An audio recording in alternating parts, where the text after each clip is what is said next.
Hi, Mrs. Dita here with Heroesmart Homeschool Academy. This is our grammar class. We're going to be talking about countable and uncountable nouns. That means there are times when you can count a certain total or quantity of a certain noun, and there are times when you can't count it, right? We're going to use foods and to demonstrate, but then I'm going to show you that there are other things that this is true as well. Let's open up with a word of prayer and then we'll get right to our demonstrations. We thank you, Lord, for this time we have to learn and grow. We seek to do the best we can and add to what we know. We love you, God, with all our hearts, and to others love we show. Pleasing you is our goal. Now to our lesson we shall go. In Jesus' name we pray. Amen. Amen. So there's some things you can count, right? Let's talk about things we can count. That's a good place to start. So here in this bowl, I have some beans. Some are trying to run away. So this is a bean. Have you ever seen a bean before?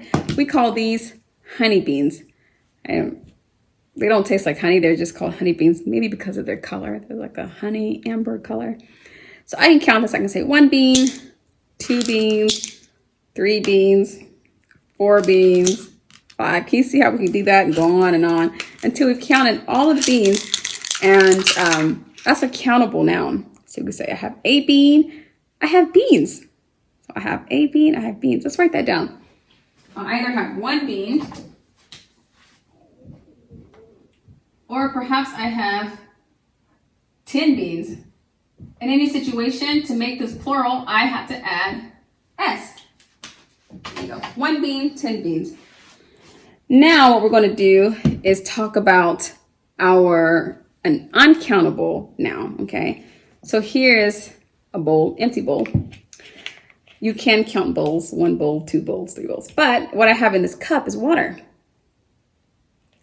Can you see that? Yeah. So can I count this water? Can I say 1 water, 2 water, 3 water? I can't do that. Can I?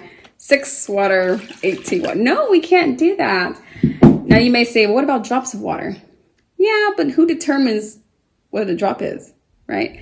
Then maybe if you could look very closely against this bowl, there are some drops that are larger than others. And even then, it's useless. It just doesn't make sense. So the point is, whenever we refer to water in its plural form, plural meaning more than one, we don't say water and waters. We say water. We just say water. So we have bean, and then we have water as a singular word, and then we have water as a plural word. So you have singular and plural. Both words we just say water. We don't say I need waters. Now we may say I need 5 cups of water, but even then the noun is the cups, not the water. So because you can't count water, you can't add an S to the end of that particular noun. You just have to say water. Let's think about some other things as well. So let's talk about things that are countable. I have some Chex here, some Chex cubes. And if I wanted to count these Chex, I can say 1, 2, 3, 4, 5, 6, 7, 8. Can you see that? 9, 10. Okay, so I can count the Chex. Let's write that. I have 1 Chex. A lot of people don't like saying 1 Chex. So I say Chex cube because it already ends in the sounds, which is kind of funny to make it sound plural, but or to make it singular. It just sounds funny. But I can say I have 1 Chex cube. And then I can say I have 8 Chex cubes. In any situation, I can count these. 1 cube, 2 cube. And because of that, I can add an S to the end of the noun. Now, what if I have something that can't be counted? What about, this is what we call salt. And I'm pouring the salt in. Can you count that, grains of salt? No, you're not saying 1 grain, 2 grains. You're just saying salt. You know, hey, pass me the salt. You don't say, pass me 15 grains of... No, because this is an uncountable noun. So because of that, whether we're talking about it from a singular perspective, singular or plural, we just say salt. Because in reality, there is no singular or plural salt. I need salt. I need water. Can you think of some other things that you use on a daily basis where this is true?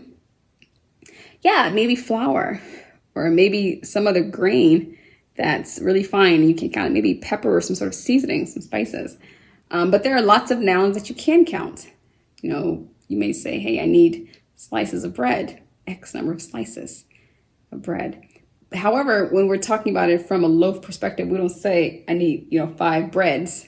Say we need 5 slices of bread. So you want to configure your speaking to match the product, the noun that you're talking about. So that's the purpose of this class. It talks about countable and uncountable nouns. Some nouns are countable. 1 bean, 2 beans, 3 beans. Other nouns, they aren't. And so it'll be reflected in your writing and in your speaking as well. So it's just important to know that, so that as you're speaking, you don't say, Daddy, I need waters. It's going to say, excuse me, I need waters. You need water. That's all I have for you today, boys and girls. Complete the exercise in your workbook and it'll just help to reinforce everything you've learned. Thank you so much for coming to class, for being a part of today's lesson. But until tomorrow, God bless. I'll be your hero's buddy, and as you study with Heroesmart, I will be your friend. So don't you